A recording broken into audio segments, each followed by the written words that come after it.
Part 3. The Drunkening. No. Okay, I think that one's better. The Drunkening? The Drunkening? Yeah, Drunkening. sure. Yeah, Part 3. Hi, Internet. We are back here with more questions and such.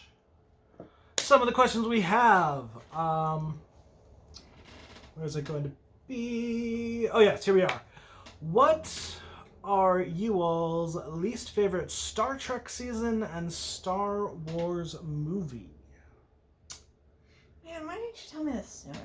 Okay, so my least favorite Star Trek season, Star Trek The Next Generation Season 2. Dr. Pulaski was very much trying to be too much like... It was a very forced effort to take a Dr. McCoy Spock vibe and implement it on Data. Right, but at the same time... poorly done. But at the same time, I feel like there's a few things that I super love about Pulaski's interactions with the crew. And, like, some very specific moments that I feel like are iconic. Like, specifically the whole data thing. And that, like, to me is also pretty much the epitome of why I try really hard to make sure that I pronounce people's names the way that they prefer them to be pronounced, as opposed to the way I think they should be pronounced. Yeah, I mean, that's fair. I will say I have not watched enough of Enterprise to have a particular opinion on an entire season for that. Yeah. I didn't watch much of Enterprise either. I did not enjoy the episodes I saw. I mean, like, they were okay, but they were just not... weren't what I was looking for. Yeah. I mean, I will say, like, my favorite Star Trek series in general is Deep Space Nine. Discovery is really racing up the rankings there. Yeah, I'm really enjoying the latest season of Discovery. Yeah, I really like what they did, especially with season 2 and this latest season. My least favorite Star Wars movie, I'm going to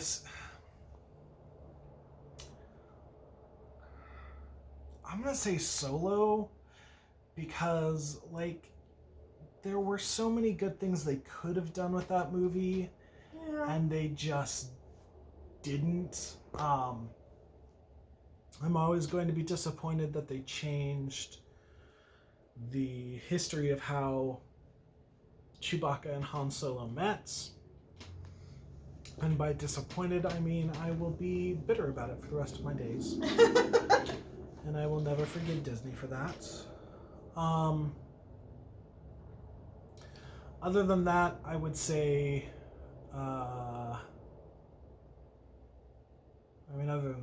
Rise of Skywalker is just kind of a mess. Yeah.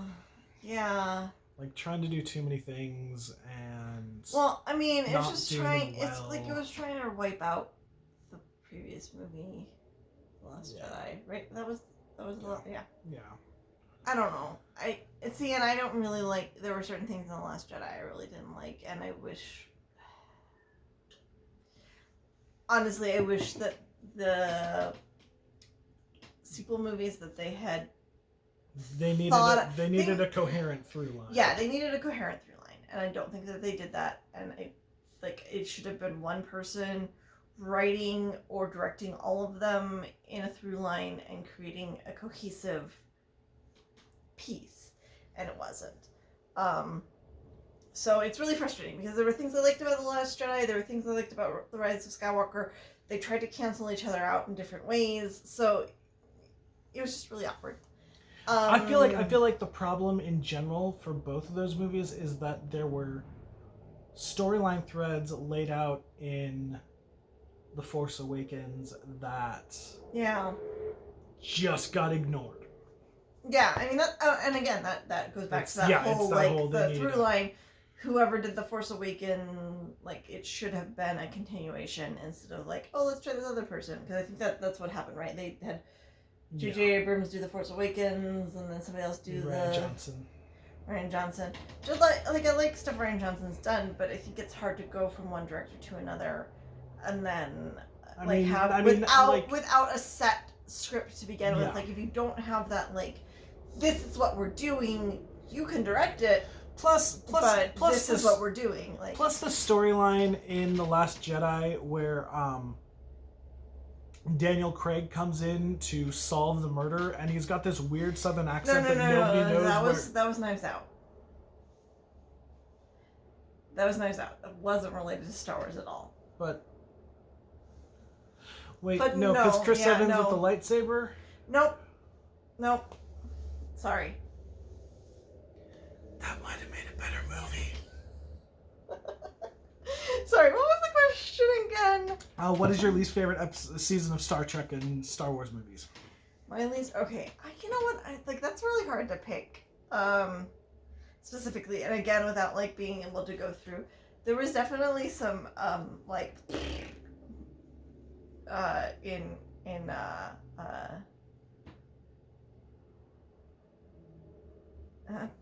what's the one? Voyager. Yeah. Voyager had some rough spots. That were really hard to slug through. Again, I did not enjoy Enterprise, what I saw of it, but I did not watch all of it. I just always think of Voyager and remember how Seven of Nine's dad is ugly from Salute Your Shorts.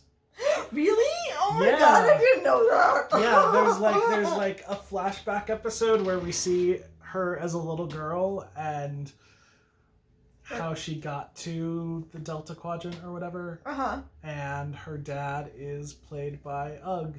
Oh, that's hilarious. Yeah. Oh man. Yeah.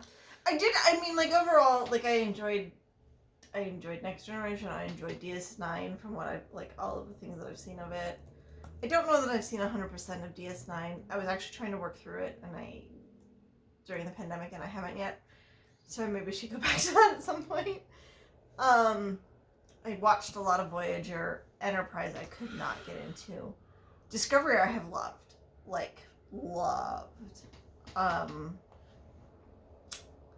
So I'm gonna have to say the first season of Enterprise, I guess, because I literally couldn't finish it. It was that bleh to me. And I mean that's not to say going back. I've gone back and watched episodes of Next Generation. I'm like, oh, this is dated. Some of Next Generation just has not aged well at all. Right. Yeah, it hasn't aged well, and you realize all the sexism that happened, particularly in the first season, which led to the whole Pulaski thing in the second season. Before finally Crusher and came back later. But yeah, I mean it's very hard to pick. And the same thing with the Star Wars movies. I love parts of all of them. Probably honestly one of the prequels probably has to be my least favorite. There's always a bigger fish. Sorry. Yeah. I mean, there's problems with all of them. No Star Wars movie is perfect. At all. Even the original ones, you go back and you look at them and you're like, yeah. The original ones you go back and watch and you're like, this dialogue is super clunky. Yeah. But it was different when you watched it when you were 9 years old. Right, but it's not as clunky as the dialogue because I honestly believe that half of the problems with the prequels is the dialogue. If the dialogue was because better, it's from the same source, except George Lucas by the time of the prequels could be like, I'm George Lucas, you can't tell me what to do. Right. I mean, the first three or the first several, he had people who were helping him work on the dialogue, and the actors worked out a lot of the dialogue because we all know that the "I know I love you" thing was just Harrison Ford, or the "I love you" or whatever. Anyways, and then by the time we got to the prequels, we had George Lucas writing his own clunky dialogue, and it was just bad. So I don't know, it's hard.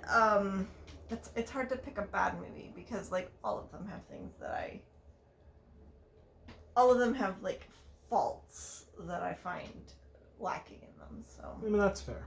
Yeah. Do you have other questions or? Oh, I think I have one more. Okay. We can go with my last one. If my computer will agree to open my... okay. What are your favorite or least favorite alcoholic beverages? My favorite alcoholic beverage, I tend to go with gin and tonic a lot. He also really likes the Midori Sour. I also really like Midori Sour, though I haven't had those as much lately. No, but that's Which because I we mean don't in, have like, the last Midori. 5 years.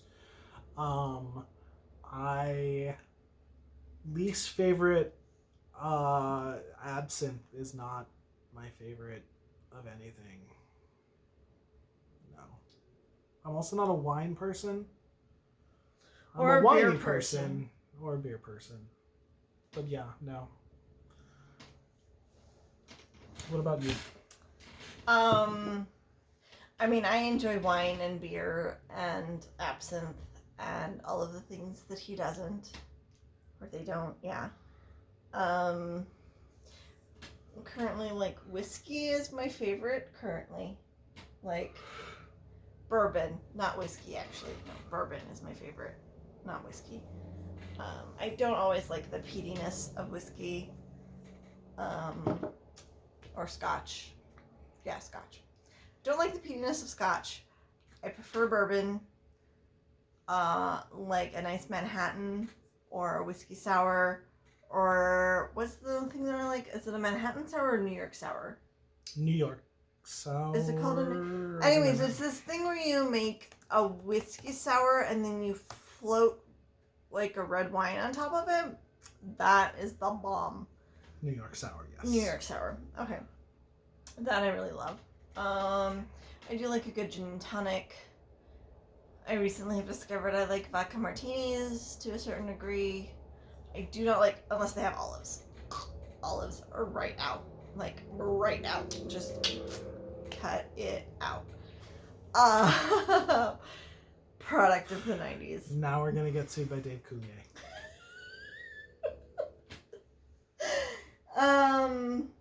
I do enjoy a nice absinthe. I had one the other night. I haven't had like real absinthe, like taken the time to do real absinthe in a while with the sugar and everything. The other night I just did like some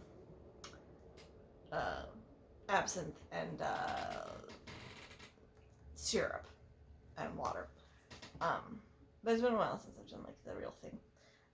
With the like spoon and the sugar cube and slow drip of cold water. We don't have to have the fire. The fire is fun. What's the point of doing the absinthe if you're not gonna have fire?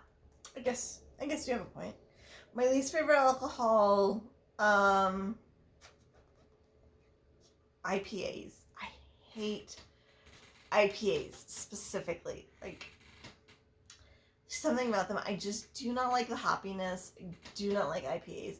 I will drink lighter beers. I will drink like heavy stouts and porters and all of that shit and ales. IPA is just to me. Yeah.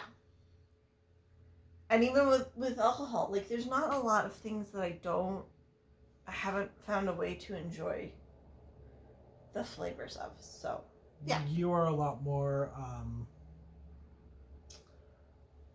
open and accepting of things than I am for the most part when it comes to. I suppose that's true. Because like I'll drink gin and I'll drink vodka and I like Irish whiskey, but I'm not really a bourbon fan. I'm not. Bourbon. Not my favorite. Yeah, I'm more particular. Yeah. You're picky. That's Yeah. okay. Nothing wrong with being a pinky drinker. Other question. Let me see what other question I have. What's your favorite kind of bat? My favorite kind of bat? My first answer to this is a Louisville Slugger. Which Oh is my not God. helpful. This No. question is from Dragon Wolf 22. Oh yeah, my other ones have all been from Anonymous. So, I mean, my favorite bat is the tattoo I have. Just keep that. A vampire bat? I don't know. Yeah. No, I mean that's Beyond that, I don't really think much about bats. okay. All right. That was just a question. Just cute bats. Oh, there was okay. So does anybody remember Lady Lovely Locks? Because I remember Lady Lovely Locks. It was this whole, and I mean, there's a TikToker named Lady Lovely Locks or something like that, or Mistress Lovely Locks. I don't know. Anyways, Go on. Keep going. anyways, going back to the 80s, there was Lady Lovely Locks, which was a toy, and I think they also made a cartoon for a very limited amount of time. Again, I think it was a Mattel thing. It was kind of very similar to Star Fairies or She-Ra.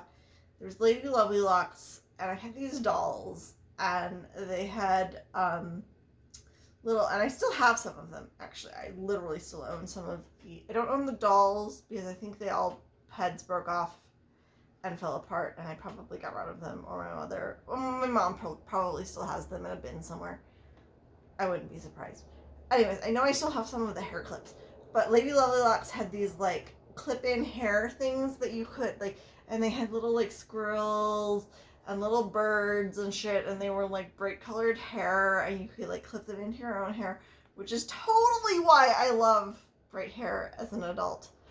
Because I literally wanted to be like a Lady Lovely Locks person as a child. Anyways, there was the like bad, like the villain in the Lady Lovely Locks series, and if I remember correctly, she had like a bat. She had bats that you could clip into her hair, and she had like dark purple hair, and I totally wanted to be her. She was like the gothic version of Lovely Locks. I really need to look this up. I need to look this up and post some of this shit on Tumblr because I love it.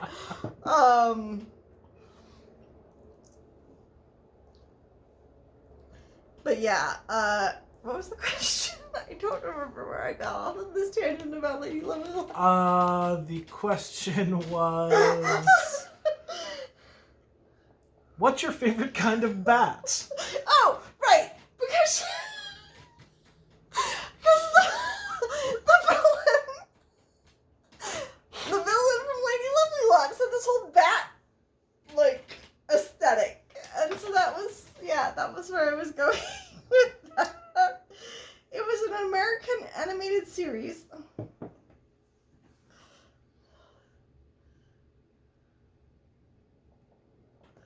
Sorry, you have to sit through me looking this shit up.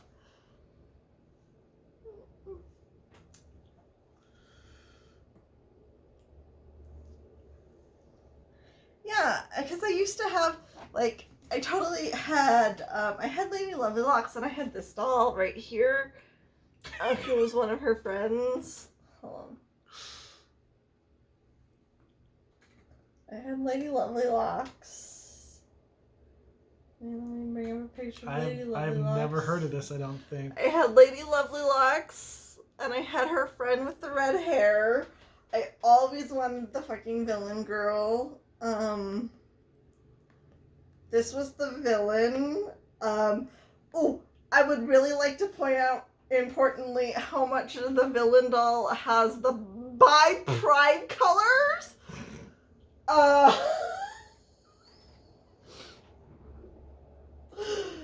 Yeah. But, and she had like this really cute little bat thing that was like her familiar or whatever, and like it's been stuck in my head for forever, and I really want.